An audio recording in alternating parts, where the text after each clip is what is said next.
வணக்கம் நண்பர்களே, நான் உங்கள் ராஜி. இது King.TNPSC. இன்றைக்கி 10th தமிழில் டென்த்து தமிழ் புதிய புத்தகத்தில் இயல் 2 கேட்கிறதா என் குரல் அப்படின்ற ஒரு உரைநடை பார்க்க போகிறோம். வாங்க பார்க்கலாம். உலகம் ஐம்பூதங்களால் ஆனது அப்படின்னு சொன்னவங்க யாருன்னா தொல்காப்பியர். இது ரொம்ப முக்கியம், நல்லா படிச்சுக்கோங்க.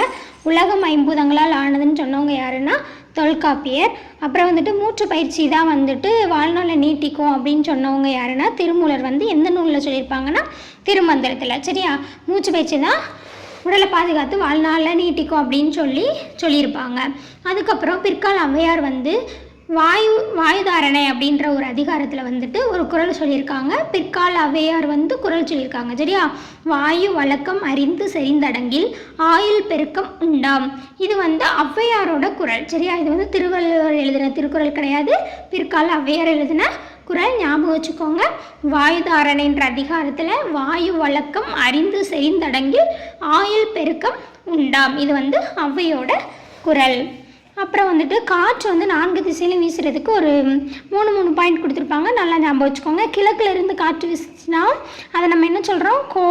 கொண்டல்னு சொல்கிறோம். அதுக்கு இன்னொரு பேர் குணக்கு. சரியா, கிழக்குல இருந்து காற்று வீசுனா அது குணக்குன்னு சொல்கிறோம். அதுக்கு இன்னொரு பேர் கொண்டல். சரியா, இது கிழக்கு திசையிலேருந்து வீசுகிற காற்று மலைக்காற்று. கிழக்குலேருந்து வீசுகிற காற்று மலைக்காற்று. அதுவே மேற்குலேருந்து வீசுச்சுன்னா வெப்பக்காற்று. சரியா, அதனால தான் அது என்னன்னு சொல்கிறோம்? கோடைன்னு சொல்கிறோம். அதுக்கு இன்னொரு பேர் குடக்கு. அதுக்கப்புறம் வடக்கு திசையிலேருந்து வீசுச்சுன்னா வாடைக்காற்று. சரியா, அதை வாடைக்காற்றுனா குளிர்ச்சியான ஊதக்காற்று.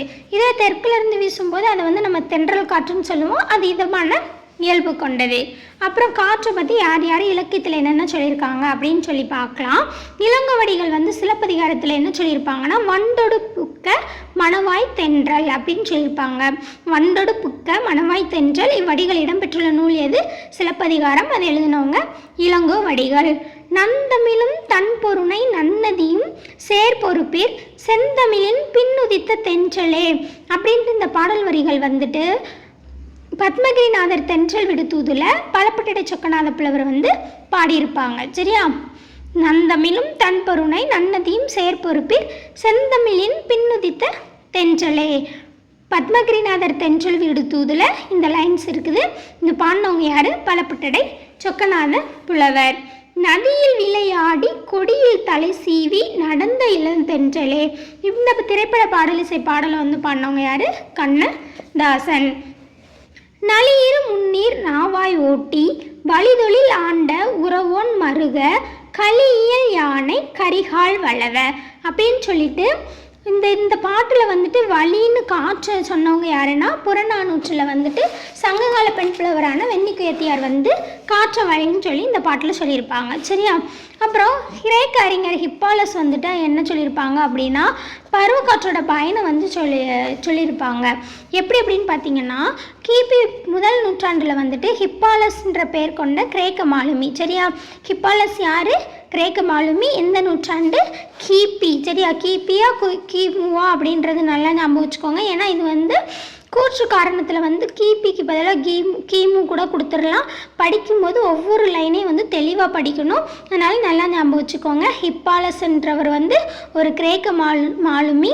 அவர் எந்த நூற்றாண்டில் வந்திருப்பாங்க? கிபி 1 நூற்றாண்டில். சரியா, அவர் என்ன சொல்லியிருப்பார் அப்படின்னா பருவக்காற்றோட உதவினால் நடுக்கடல்ல இருந்து முசிறி துறைமுகத்துக்கு நேராக ஒரு பயணம் செய்கிறதுக்கு ஒரு புதிய வழியை கண்டுபிடிச்சிருப்பாங்க. சரியா, ஹிப்பாலஸ்ன்ற கிரேக்க அறிஞர் கிரேக்க மாலுமி பருவக்காற்றோட உதவியை வச்சு முசிறி துறைமுகத்துக்கு டைரெக்டாக வர்றதுக்கு ஒரு வழியை கண்டுபிடிச்சிருப்பாங்க.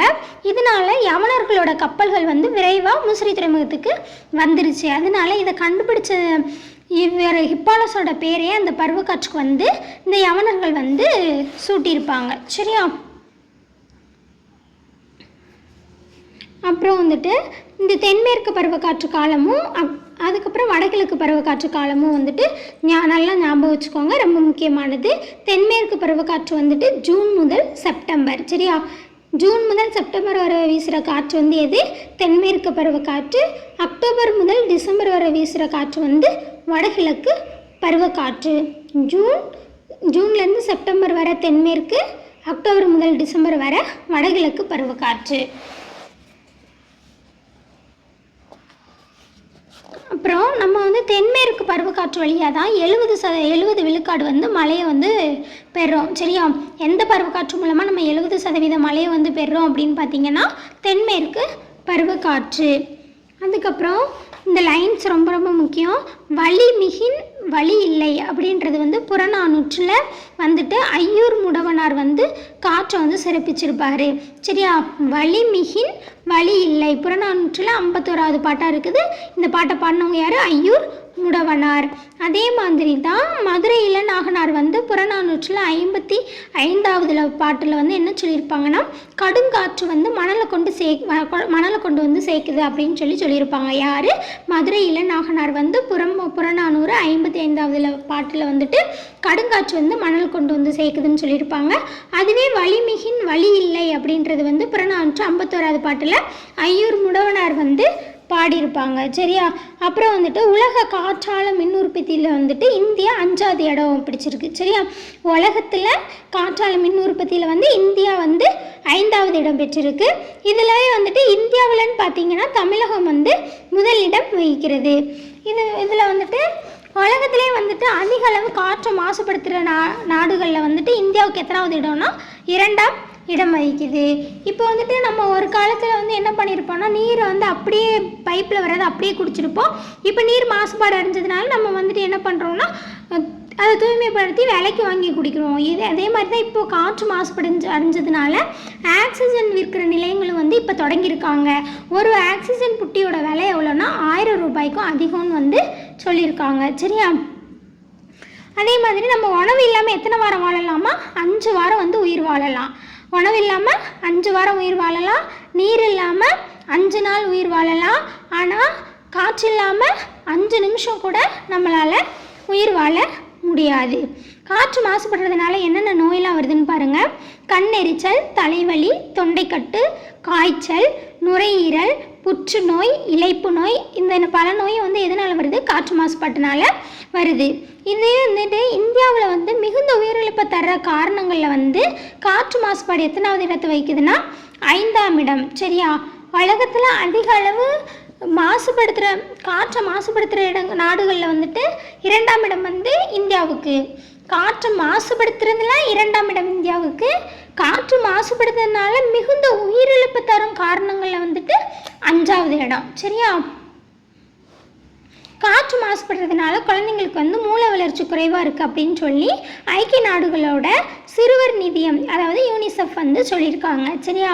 காற்று மாசுபடுறதுனால குழந்தைகளோட மூளை வளர்ச்சி குறையுது அப்படின்னு சொல்லி ஐக்கிய நாடுகளோட சிறுவர் நிதியம் யூனிசெஃப் வந்து சொல்லியிருக்காங்க.